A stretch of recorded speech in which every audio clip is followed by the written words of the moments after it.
Pessoal, esse vídeo de hoje é, na verdade, uma palestra que eu prometi fazer para a comunidade espírita Nova Era do Vale do Jequiriçá, e nós estamos também fazendo uma versão que é para o nosso canal, e é sobre meditação, a arte de viver a paz mental. Vamos aprender aqui um pouco o que é realmente meditação, o que não é, que às vezes a gente pensa que está meditando, não está, e às vezes a gente não sabe que pode meditar em situações do nosso cotidiano, e a gente vai aqui aprender algumas técnicas, alguns caminhos para isso. Vai entender o que é de fato mindfulness, o que é mindlessness e o que é o processo de meditação, o que são os estados diferenciados de meditação, os diferentes níveis, diferentes escalas de meditação, e tudo isso dentro de diferentes posturas, dentro de diferentes práticas, fazendo ao mesmo tempo algumas outras coisas. Então, esse é o momento da gente ter um elenco de situações possíveis que poderiam ser enquadrados como a atividade de meditação, certo? Tudo isso depois da nossa vinheta.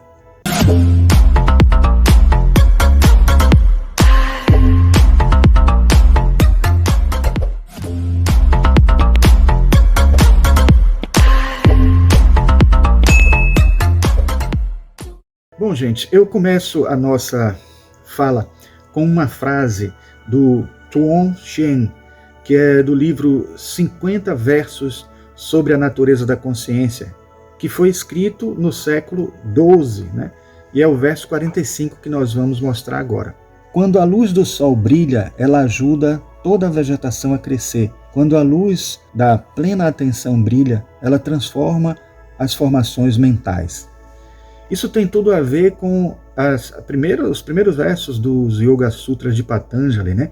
Que fala justamente sobre essas transformações mentais, né? Sobre essas possibilidades de controlar a mente, de fazer com que as inquietações possam ser trabalhadas trabalhadas e bem utilizadas na nossa realidade mental.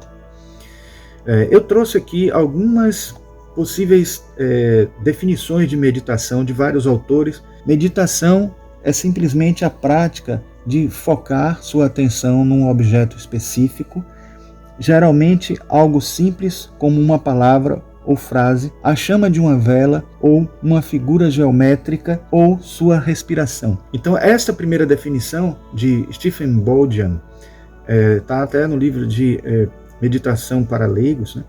Ele coloca aí que a gente precisa focar em alguma coisa, né? Então tem aquela realidade de pensar a meditação, como o próprio termo é utilizado, às vezes até na linguagem de dicionário, né? Meditando sobre alguma coisa, estou meditando, pensando, tal. É uma das formas de entender meditação, mas não é a única. Vamos ver outra definição, que é a de Clara Code, que é teosofista. Meditação é uma prática antiga e imemorial, realizada por todos aqueles que sempre se esforçaram por compreender as próprias possibilidades interiores e resolver o enigma do universo. Veja que ela foi longe aí, né? Porque mostrou que não é só uma prática para esse momento, mas uma prática que tem um objetivo maior, um objetivo que diz respeito ao nosso ser, ao crescimento do nosso ser e o entendimento, né, desse universo, que vai ajudar a gente a também conseguir realizar esse crescimento espiritual. Já o B. Alan Wallace, que já se tornou um lama tibetano, né? Ele define meditação como um meio multicultural de melhorar o estilo de vida da pessoa, meio de alcançar profundos insights sobre a natureza da mente e da consciência, resultando num bem-estar sem precedentes e com base para um genuíno altruísmo e compaixão. Ele, na verdade, resumiu toda a palestra que nós vamos fazer hoje aqui, mas como a gente precisa de um pouco mais de detalhes enquanto ocidentais, ele também é ocidental, mas ele convive com os orientais e aprendeu muito com eles, e justamente ele traz essa conexão para nós ocidentais a partir dessa vivência dele, né? Mas repare que ele fala ao mesmo tempo que a meditação entra como um estilo de vida, né? Passa por um processo de vislumbres espirituais, de conexões, de enxergar o mundo, né? Ver com insights, né? Ver a natureza de uma maneira diferente, a consciência se altera, etc.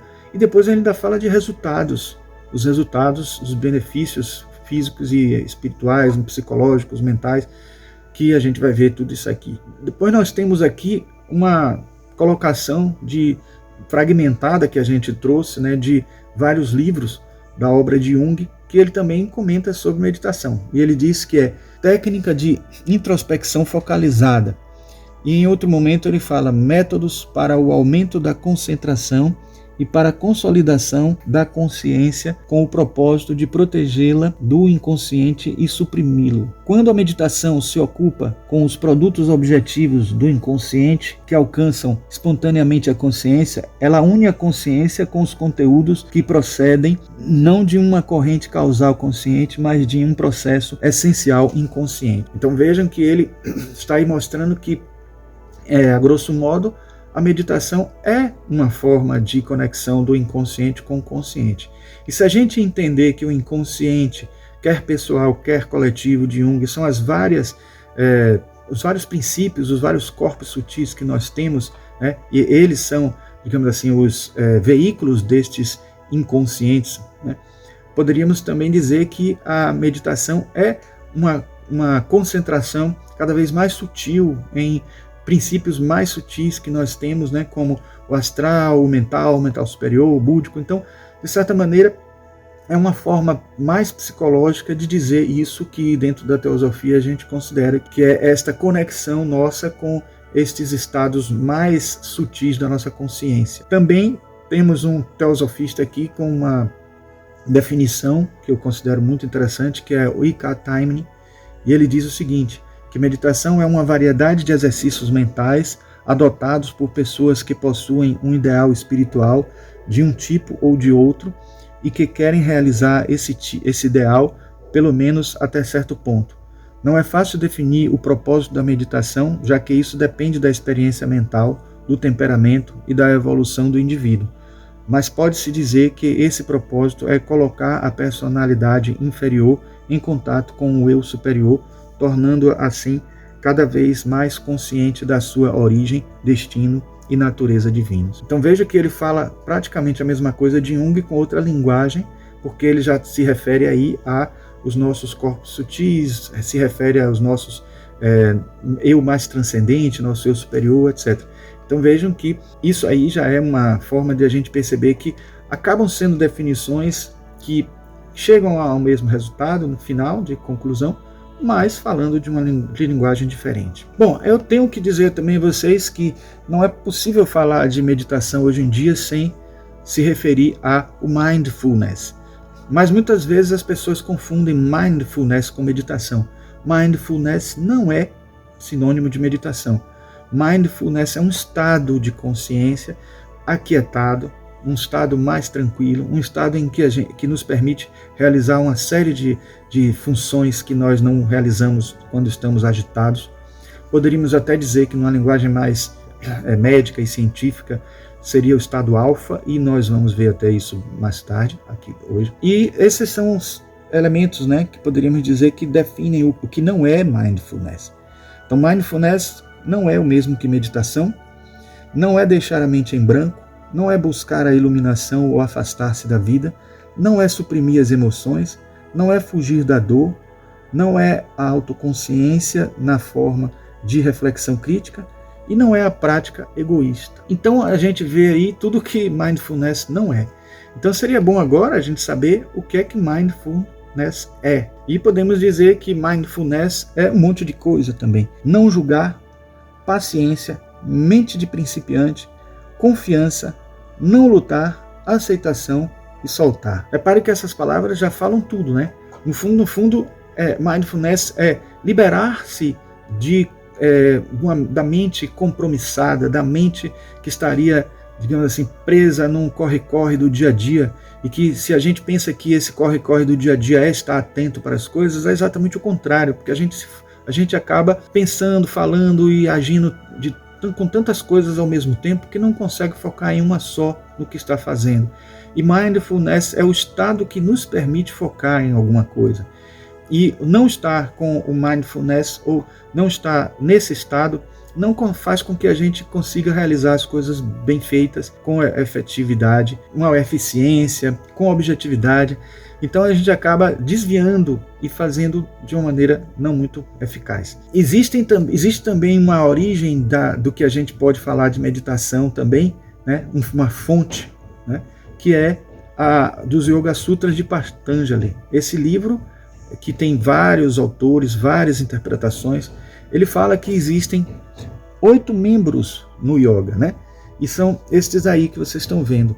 O yama, que é o autocontrole, o niyama, observâncias fixas, asanas, postura yogi, pranayama, que é a regulação do prana pela respiração, o pratyahara, retenção dos sentidos, o dharana, que é a concentração, dhyana, que é a meditação propriamente dita, e o samadhi, que é a união divina. Então todos esses 8 membros que vocês estão vendo aí, eles são uma parte do que se trabalha no yoga, que precisa ser feito de uma maneira gradual, né, para que se conquiste esse resultado final, que é a união divina, que é o grande objetivo do yoga, porque afinal de contas yoga quer dizer união. Bom, então nesse item a gente vê que, no item 7, a gente vê que dhyana é meditação, que é uma das partes desses processos, e a gente pode dizer também a vocês que faz parte disso, desses itens de grande importância, as posturas. Claro que numa versão mais ocidental, a gente sempre diz que o ideal é vocês procurarem a postura mais confortável, a que vocês se adaptam melhor. Mas a gente tem aqui exemplos que, se forem confortáveis a vocês, seria interessante, porque elas são as formas tradicionais de se posicionar, né? Então a posição de lótus, de meio lótus, a birmanesa, né? A seisá, a posição de seisá, que a gente usa muito até em artes marciais também. Então sobre uma almofada, o zafu, e a posição sentada, né? Que é até considerado muitas vezes como uma posição egípcia. A postura do praticante em lótus completo, que vocês estão vendo aqui à esquerda, e à direita temos algumas posturas mais em movimento, que a gente consegue ver que acontece muito no Tai Chi Chuan, em movimentos que são feitos no yoga também. Então são algumas posturas aí, né? E podemos resumir que nos livros de meditação quase sempre eles falam dessas 4 opções. Vimos que tem várias outras. Aqui na opção 3 vocês estão vendo também o recurso do banquinho, na opção 2 da almofada, e assim a gente percebe que tudo depende da busca do conforto, né, para que o corpo não desvie a nossa atenção por algum incômodo que esteja acontecendo no momento da meditação. Temos agora aqui uma frase do Jon Kabat-Zinn. Jon Kabat-Zinn foi a pessoa que trouxe para o Ocidente essa ideia do mindfulness. Trouxe desde o século XX, né, nos anos 90, e de certa forma não teve uma repercussão tão grande.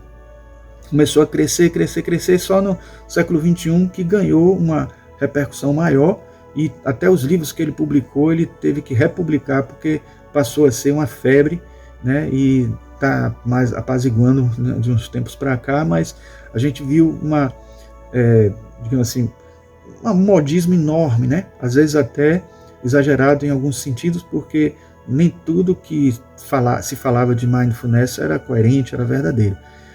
E às vezes alguns livros repetitivos e só trazendo poucas informações, mas é interessante que a gente busque, né, as informações nas origens, e também tente se aprofundar um pouco mais, tentando separar o joio do trigo, né? Aqui nessa frase dele ele diz que mindfulness significa prestar atenção de uma certa maneira, de propósito, no momento presente e sem julgamentos. Só essa frase aí dá margem a vários capítulos do livro dele, porque o prestar atenção de uma certa maneira é mostrar que não é só prestar atenção, é prestar atenção tendo consciência, realmente saindo do piloto automático e realmente focado naquilo que está fazendo, de uma certa maneira, porque não é a mesma maneira que você tenso diz assim, preste atenção, hein? Imagine quando o professor diz para os alunos assim, preste atenção, ele fica mais tenso e é capaz de até perder as informações por medo do professor. Então é um prestar atenção leve, um prestar atenção que realmente considera que a ação consciente, né, de perceber algo, de entender, assimilar alguma coisa, envolve não só o físico. E se você está tenso no físico, né, o sistema nervoso fica também muito bloqueado, e de certa maneira você não consegue transferir as informações do físico para o astral, para o mental, etc., e fazer com que a fluidez dessa atitude objetiva de focar em alguma coisa se dê tranquilamente. E de propósito, porque não é uma coisa casual, né? E no momento presente, sem nem ficar preso no passado nem no futuro, lembrando de alguma coisa, com recordações, imagens, etc. E nem preocupado com o que vai fazer depois, ou com algum compromisso, alguma coisa que lhe incomoda e tal. É importante que a gente perceba que essa definição mostra um estado que a meditação nos favorece, nos possibilita, mas também nós vamos ver, à medida que nós formos trabalhar aqui o assunto, que mindfulness é só um dos estados, que já é muito útil para a gente, mas não é o único, e se a gente for buscar as origens budistas, a gente vai perceber que tem muito mais pela frente. Essa frase aqui que eu trouxe é muito interessante, que eu gosto bastante, do próprio Jon Kabat-Zinn, para ilustrar o que a gente falou até agora. Você não pode parar as ondas, mas pode aprender a surfar. Isso se assemelha ao que a teosofista Annie Besant diz, que a gente deve utilizar as leis, a gente deve se aproveitar das leis porque já que não pode contrariá-las, né? A lei da gravidade a gente pode até usar, podendo voar, né? Com instrumentos específicos, usando a ciência, etc. Da mesma forma, a gente saber utilizar a nossa cognição, nossa criatividade para poder realizar uma tarefa de focar em algo e se libertar do piloto automático é uma ação muito importante, e eu acho que a gente tem condições de realizar isso se a gente souber lidar com as questões da nossa própria psique. Aqui eu trouxe também os diferentes níveis de aprofundamento, né, de profundidade da meditação. A gente percebe que existem 5 níveis. Alguns falam só de 4, mas eu trouxe 5 que são os que são colocados por Daniel Goleman no livro Ciência da Meditação. E a gente encontra que no nível 1 é o nível intensivo, é o nível dos monges yogis. Esse nível aí, difícil para a gente alcançar, porque precisa de toda uma atividade cotidiana que alimente esse estado. Então, a alimentação, o dia a dia, né, não agitado, uma vida em contato com a natureza, uma vida em convivência com outros monges.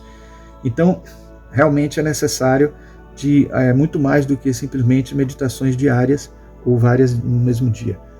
No nível 2, a gente tem uma situação adaptada, né? É o nível adaptado que é dos ocidentais.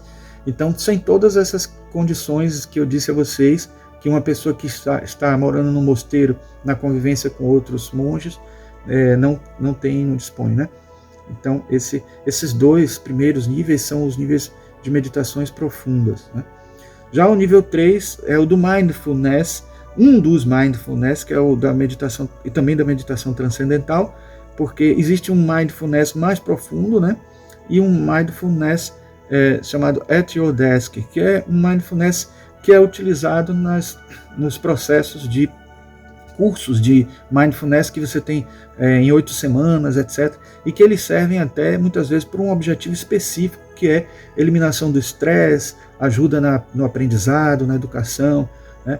Ajuda na eliminação da ansiedade, né? Na diminuição daquele déficit de atenção. Então, o mindfulness, nesse nível 4, ele não é tão profundo quanto o nível 3. Só para vocês terem ideia que existem níveis também diferentes de mindfulness. E no nível 5 são as inovações e adaptações dos cientistas. Então, se os cientistas começam a fazer experimentos e veem que alguma coisa muda quando você, por exemplo, bota uma música, bota um incenso, ou então tem uma alimentação mais leve antes, ou uma alimentação específica com uma cardápio nutricional bem balanceado, bem trabalhado, eles colocam isso e acabam incluindo, o que não quer dizer que não esteja também aumentando o nível, né? Só apenas está agregando informações. E aí temos essa observação, todos os níveis apresentam benefícios, mas estes são maiores no nível 1 e se reduzem gradualmente até o nível 5. Bom, aí eu tenho aqui um slide só para mostrar a vocês os benefícios da meditação, né, que é extraído do livro O Poder da Cura, né, da meditação de Andy Fraser, que é um organizador, são vários autores. E a gente vê que já foi comprovado cientificamente que a maioria das práticas de meditação beneficiam-nos com os seguintes resultados: melhoria da postura física, redução do colesterol, fortalecimento do sistema imunológico, efeito anti-envelhecimento, esse aí as pessoas adoram, né?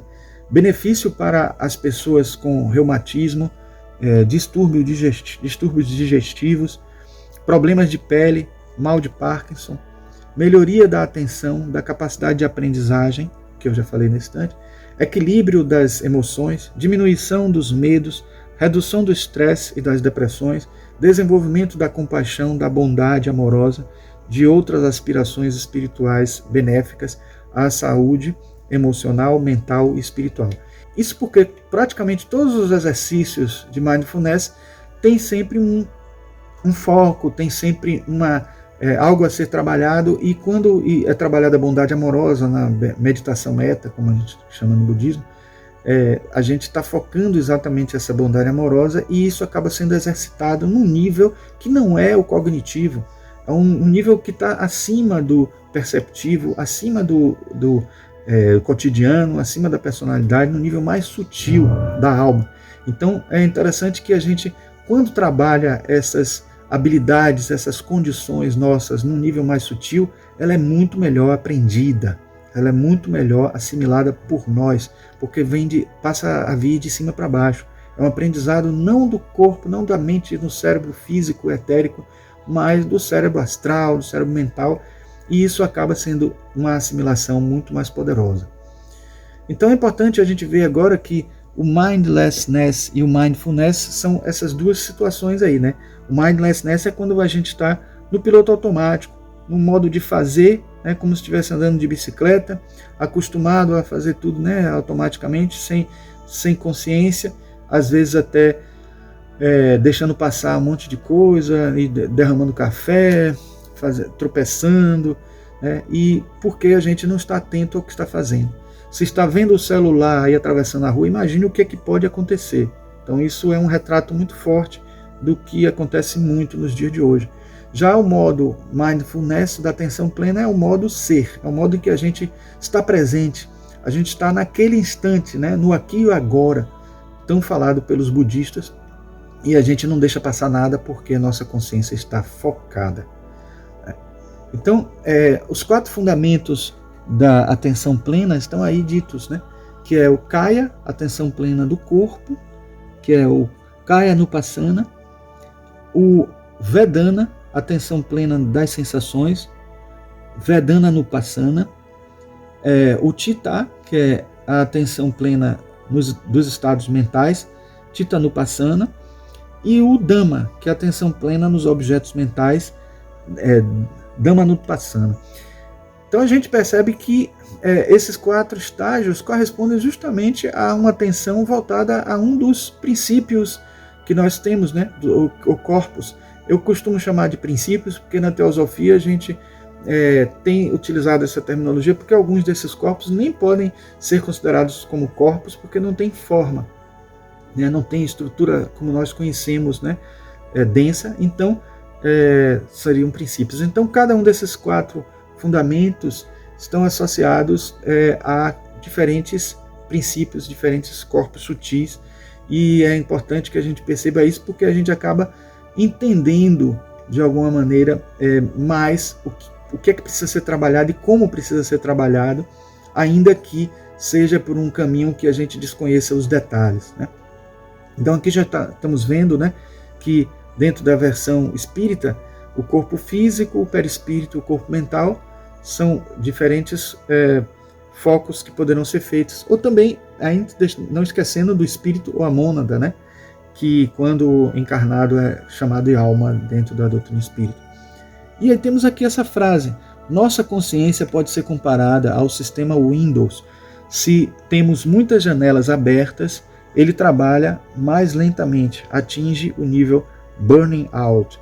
Sabe quando a gente fica revoltado porque o computador está lento?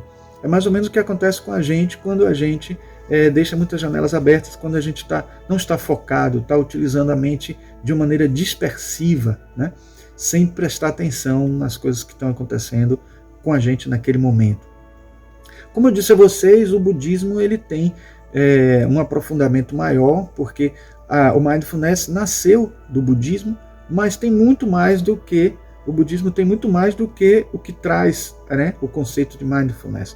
Então aqui a gente tem os estágios meditativos, né, dentro da visão budista, né, trazida do livro, extraída do livro Aquietando a Mente, ensinamentos sobre shamatha, ou samatha, segundo a essência Vajra, né, de Dudjom Lingpa, né, que é um livro escrito por B. Alan Wallace. Ele fala de 4 estágios, né? O estágio shamatha, ou quietude, o vipassana, que é o insight, o tragsho, que é o entendimento, e o togal, que é a transformação. Essencialmente, esses 4 estágios são mais ou menos o seguinte: o shamatha é a quietude necessária para alcançar o mindfulness. Então, o mindfulness estaria entre o shamatha e o vipassana, porque uma vez alcançando com a quietude o mindfulness, a gente consegue passar para o estágio seguinte, que é o estágio dos vislumbres da realidade, percebendo o mundo de uma outra maneira. Não precisamos usar drogas para isso, não precisamos usar nenhum instrumento específico externo, isso acontece de dentro para fora.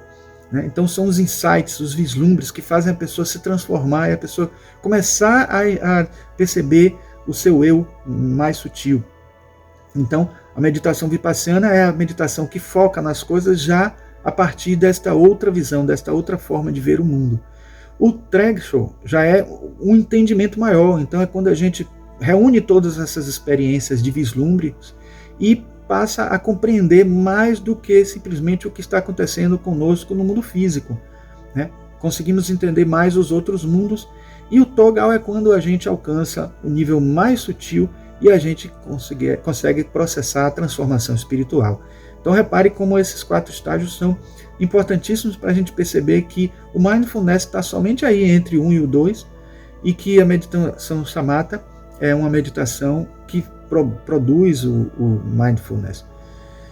É interessante que o Jon Kabat-Zinn e outros pesquisadores, psicólogos nos anos 90, eles criaram um chamado Projeto Shamatha, que era fazendo experiências com monges do Tibete, e essas experiências com os monges do Tibete levavam a eles perceberem que a diferença era muito grande quando havia uma vivência cotidiana da meditação em grupo e com as pessoas dentro do mosteiro e tal. E aí eles começaram a fazer grupos controle, né? Grupos de meditadores que eram monges, grupos de pessoas que estavam meditando mais constantemente a semana inteira, outros que estavam meditando só diariamente, só durante uma vez no dia, 2 vezes ao dia, e foram vendo as diferenças sobre isso, os resultados na prática. Nós estamos vendo ainda nesse slide também uma versão ocidental de como isso poderia ser percebido, né, pelos estudiosos de neurociências, né, porque aí a gente está vendo como isso pode ser registrado através dos eletroencefalogramas, né, os estados, né, gama, beta, alfa, mi, teta e delta. Esses 2 que estão acrescentados aí em relação ao de cima, porque o de cima a gente vê delta, teta, alfa e beta. O beta sendo o mais agitado, o dia a dia, o cotidiano, talvez o comparável ao mindlessness, e níveis mais profundos de meditação que poderiam até ser comparados aos vários estágios meditativos aí que nós estamos colocando. Esses estágios intermediários, como o Mi e o Gama, eles foram acrescentados posteriormente porque são estádios de transição e estados de culminância, né, do processo de avaliação dos graus de frequência do eletroencefalograma. Então, além disso, existem também os 4 chamados incomensuráveis, que eu falei agora há pouco, que são focos de meditação, né, que podem ser na bondade amorosa, a meditação metta, na compaixão, que é o karuna, na alegria empática, o mudita, equanimidade, o peka. Esses 4 incomensuráveis são alguns focos em que se pode concentrar a meditação, né? Mas a gente sabe que também podemos concentrar, focar na respiração, podemos focar no próprio corpo, fazendo um relaxamento, escaneando o corpo, né? Cada vez relaxando uma parte, um músculo, né? Existe foco no próprio ser que nós consideramos divino, nosso mestre, que no caso dos budistas é Buda, no caso dos cristãos é Cristo, e assim por diante. E a gente pode ter a imagem mental dele ajudando a fazer esse foco acontecer. Nesta frase que nós vemos aí, né, de Thich Nhat Hanh, a gente encontra uma informação bem preciosa, que é quando ele diz que meditação não é fuga, é um encontro sereno com a realidade. Então, a gente não pode entender que meditação é um escapismo, né? Não é uma forma de sair das atribulações do dia a dia, mas é uma forma de buscar, né, a sua realidade mais íntima, a sua profundidade, o seu eu superior, né? E aqui nessa ilustração à esquerda a gente vê que Buda fala: não se esqueça que os instantes que você vive aqui e agora e as pessoas que você convive aqui e agora são as mais importantes da tua vida, porque são os únicos reais. Então é o único momento que a gente vive de fato na hora que a gente está consciente, que é o momento presente. O futuro a gente ainda vai viver e o passado a gente já viveu e está só recordando. Então é interessante focar no presente, porque a gente vai estar muito mais em um estado melhor de tranquilidade. E aqui nós temos vendo também um slide que fala da diferença do mindfulness e o mindlessness, mostrando que o mindlessness faz julgamentos constantemente, cria critérios e regras, segue uma sequência lógica, foca a atenção na meta, usa mais o lado esquerdo do cérebro, né? Já o mindfulness deixa as ideias fluírem, evita critérios e burla as regras, dá liberdade ao caos e à aleatoriedade, foca a atenção no caminho e usa mais o lado direito do cérebro. Então, a meditação que trabalha para alcançar o mindfulness, ela ajuda a criatividade, ela ajuda ao aprendizado, ela ajuda a uma série de condições possíveis humanas para que a gente consiga realizar muito melhor o que a gente está pretendendo fazer. E no programa de 8 semanas, eu vou mostrar aqui rapidamente para vocês, eu digo aqui o que é que é feito nesse programa criado por Jon Kabat-Zinn. Na primeira semana ele trabalha só essa questão de sair do piloto automático, sair do mindlessness. Na segunda semana, conscientização do corpo e lidar com as barreiras do corpo, né? Que é justamente a grande dificuldade que as pessoas têm, né, na meditação, de achar que não consegue meditar porque não consegue focar, não consegue desviar, fica sempre desviando a atenção, não consegue centrar. Mas isso é um exercício, todo mundo vivencia isso. A pessoa não precisa apagar a mente completamente, não. A pessoa faz o exercício e cada vez que acontece aparecer algum pensamento, a gente observa esse pensamento como algo externo e deixa ele passar como se fosse um transeunte que aparece na nossa imagem, na nossa frente.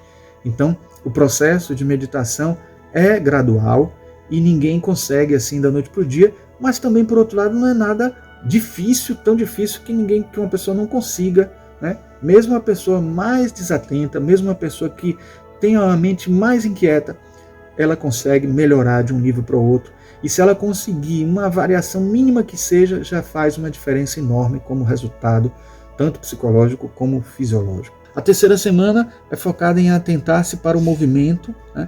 A quarta semana, observar as emoções, sentimentos e pensamento. Na quinta semana, deixar que as coisas sejam como são, aceitação. Na sexta semana, reconhecer os eventos mentais, pensamento é um evento, exatamente isso que eu falei nesse instante, né? Entender que o pensamento aparece, mas pode ir embora sob o nosso comando, que a gente tem controle sobre isso, né? Na sétima semana, bondade amorosa, compaixão e cuidado de si mesmo, ou seja, já utilizando a meditação para um estágio mais avançado de transcendência, de buscar uma transformação até espiritual, né? E na oitava semana, manter a atenção plena no dia a dia de nossa vida. fazendo exercícios que mostrem que a meditação não é algo que você tenha que fazer como uma solenidade, é algo que você pode fazer no seu dia a dia, lavando prato, né, tomando banho, enfim, fazendo qualquer coisa, lendo um livro. Claro que lendo um livro você já está focando no tema, no assunto que está sendo lá trabalhado. Trabalhar o mindfulness na leitura de um livro é fundamental, porque é o que faz com que a gente não precise ficar lendo a mesma página várias vezes porque desviou a atenção.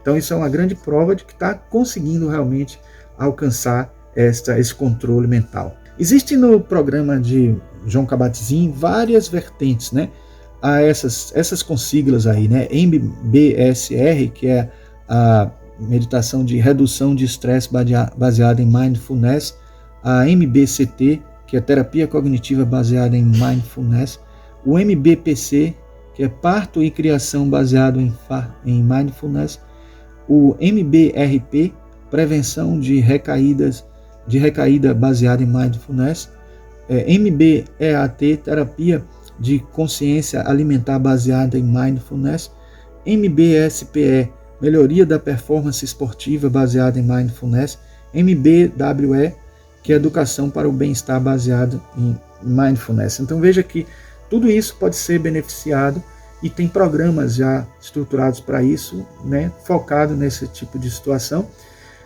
Com isso a gente percebe que a pessoa não precisa ser religiosa, não precisa ser budista, não precisa ser espírita, não precisa ser hinduísta para trabalhar, porque justamente esses programas são programas que são com resultados detectados, verificados, e com isso conseguindo melhorar, aprimorar cada edição, e eles conseguem também, de certa forma, resultados e acabam partindo até para fazer mais de um programa desse para conseguir se aplicar o mindfulness em várias situações. Essa frase de Jon Kabat-Zinn é importantíssima, e ela diz que com o tempo, o mais importante é que você encontre sua forma única e autêntica de praticar, que pareça intuitiva e confiável, que seja verdadeira para você e ao mesmo tempo fiel à essência das antigas tradições das quais emerge o mindfulness. Então eu mesmo tenho uma prática de mindfulness utilizando música. Então eu, como gosto muito de música, coleciono trilha sonora de cinema, e a música para mim é algo que me foca muito. Ou seja, eu fico preso a cada timbre, a cada instrumento tocado, ao resultado final da harmonia, do solo, da música, etc. Então eu consigo utilizar a música como um instrumento de meditação muito forte. Então a música é a própria meditação para mim. E não precisa ser uma música de meditação. Muitas vezes aquelas músicas assim mais eletrônicas, eu às vezes prefiro as músicas orquestrais, porque elas me fazem viajar, né, nesses instrumentos, e eu consigo desviar de qualquer outra coisa só focando na música. E quando a música é conhecida, eu faço um exercício também de não ficar tentando já lembrar da nota que vem depois, vivenciar o momento presente da música, aquele momento que está tocando, está chegando ao nosso ouvido. Isso também é um exercício muito interessante, porque a gente, quando conhece a música, a gente fica realmente já assim se emocionando pelo que vem depois, pelo que já sabe que vem depois na música. Então, meditar com música e meditar a música são duas coisas diferentes. Então eu prefiro meditar a música. Claro que quando eu medito, botar a música também me ajuda, me favorece.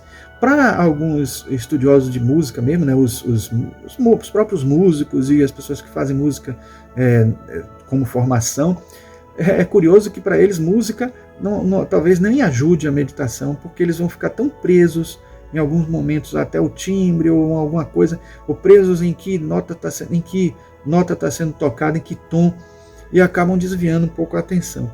Isso é um grande exercício também para quem faz música e quem poder trabalhar isso, mas isso no começo pode ser difícil para os músicos, né? O Dhammapada, que é o livro, segundo consta, com falas do próprio Buda, traduzido para os seus discípulos, né?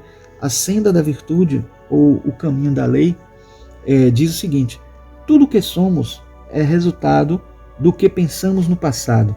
Tudo que somos se baseia em nossos pensamentos e é formado por nossos pensamentos. Se alguém fala ou age com um pensamento mau, o sofrimento, o acompanha, assim como a roda da carreta segue os passos do boi que a puxa. Se alguém fala ou age com um pensamento puro, a felicidade o acompanha, assim como a sua própria sombra, que nunca se afasta dele. Essa passagem do Dhammapada é interessantíssima porque mostra como a gente pode cultivar o nosso futuro, semeando coisas positivas no aqui e agora, nesse momento, né? Então, nós somos o que nós pensamos, de certa maneira, porque nós temos controle sobre os nossos pensamentos, né? Então, é de grande importância a gente pensar, a gente considerar como os pensamentos da gente vão ser importantes nessa hora. E saber observar esses pensamentos, saber que esses pensamentos fluem, entram e saem sob o nosso comando, e a gente pode até expulsar eles quando quiser, para deixar que a nossa mente flua em outros estágios que não o mental, é algo que é muito interessante também trabalhar na meditação. A gente sabe através do Espiritismo, na figura de André Luiz, que trouxe para a gente em livros como Evolução em Dois Mundos, Mecanismos da Mediunidade, que todo o nosso pensamento gera formas de pensamento. E essas formas de pensamento, elas ficam em torno da nossa aura, nos alimentam de energias, nos fazem ter atitudes mais positivas ou mais negativas. Então, é interessante que a gente cultive nos nossos pensamentos situações agradáveis e que a imagem seja focada também. No momento que a gente cria uma imagem na nossa mente, de uma flor ou de uma mandala, né, ou até usa a própria mandala como uma visualização criativa ou como um elemento de meditação ela na frente da gente, quando a gente foca na figura do Cristo ou na figura de Buda e a gente deixa a mente estável, focada nesta imagem, a gente consegue alcançar um nível superior ao mental, porque o mental está servindo de ponte para conexões com o nível da alma, com o nível do mais sutil, do mais transcendente em nós. Então, é interessante que a gente perceba isso, porque isso é a maneira de entender a meditação dentro de uma perspectiva espiritual, né? Entender como que a nossa visão, né, da existência de um perispírito, da existência de um outro corpo sutil que está ali conectando a gente, de um duplo etérico que nos conecta a esse perispírito, vai nos favorecer, né, fazendo com que a gente até foque na existência deles em muitos momentos. Então é importante que a gente perceba todos esses mecanismos para que a gente consiga ter um resultado mais favorável. O André Luiz mesmo, em Mecanismo da Mediunidade, ele fala que quando a gente vibra em favor de alguém, em oração ou em uma meditação na intenção de alguém, a gente precisa persistir naquele pensamento. Repare que isso tem tudo a ver com o que eu falei agora das formas de pensamento, porque quando a gente foca, permanece com o foco bem ligado na pessoa, a imagem da pessoa se forma na nossa mente e vai nos ajudar a criar essa conexão. E segundo o André Luiz, existe até um canal que se forma, eu acredito muito que é um canal etérico que se forma entre a pessoa que está emitindo e a pessoa que está recebendo a energia. E ele diz até que poderia até fazer uma analogia de que se existe um tubo, um canal, uma mangueira, alguma coisa assim, e a gente vai colocando uma bolinha, 2 bolinhas, 3 bolinhas, 4, a gente só vai chegar a atingir a pessoa no momento em que a gente colocar a última bolinha que alcançou todo o tubo de conexão, né, entre uma pessoa e a outra, e aí sim vai chegar a pessoa. Claro que é apenas uma analogia, porque mesmo a energia mais fraquinha vai chegar, mas vai chegar com menos intensidade. Mas é interessante que a gente perceba que é a persistência que vai ajudar a conseguir a atenção, o foco, né, bem ligado à pessoa, e é muito mais efetivo do que a gente ficar só proferindo palavras, porque às vezes as palavras vão ao vento e não trazem o benefício. Não estou dizendo que as palavras não são úteis, são sim, porque você muitas vezes autoriza a entidades que possam transmitir essa energia que você quer emitir para uma outra pessoa, autoriza as entidades a fazerem isso.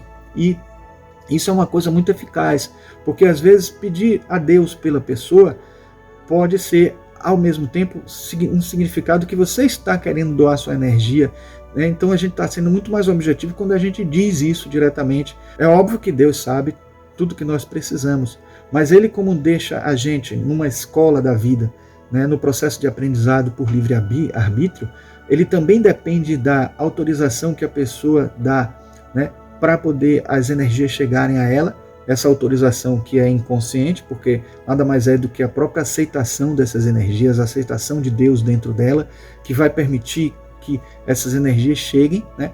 Mas da mesma forma, pessoas que estão querendo ajudar precisam autorizar que energias da sua própria aura, energias da sua própria constituição energética cheguem àquela pessoa. Então a gente precisa realmente autorizar através de palavras, porque essas palavras vão ajudar as entidades conseguirem ter uma ideia de que você realmente está querendo enviar as energias para a pessoa e muitas vezes doando um pouco da sua energia vital para essa pessoa, e eles só podem fazer isso com a nossa autorização. Uma coisa que eu não disse, né, mas os resultados da meditação não são imediatos, mas já se sabe que com 7 dias contínuos de meditação já tem resultados bem perceptíveis se a pessoa fizer bem feito, e é um resultado acumulativo. À medida que você vai continuando a meditar, os resultados vão aumentando, vão melhorando e vai influenciando a pessoa para o resto da vida também. Claro que é como um exercício físico, se você se mantém em forma, você vai estar sempre ágil, em condições de atuar sobre o mundo físico. Se você medita direto, como se fosse uma prática de academia, vocês também vão estar bem melhores para receber as situações que a vida nos traz e as realidades, né? E ser criativo, e ser consciente, e se transformar diante das coisas que acontecem e aprender com a vida também, né? Então é interessante que a gente perceba tudo isso dentro de uma visão espiritual e consiga fazer o melhor uso possível da meditação. Para encerrar, eu queria trazer para vocês essa frase de Thich Nhat Hanh: muitas pessoas estão vivas, mas elas não tocam o milagre que é estar vivo. Então, gente, era isso que eu queria dizer para vocês, e mais uma vez eu agradeço a oportunidade de estar aqui trazendo para vocês essa mensagem. Espero que tenha sido útil para vocês todos e espero que vocês pratiquem a meditação, ok? Um grande abraço.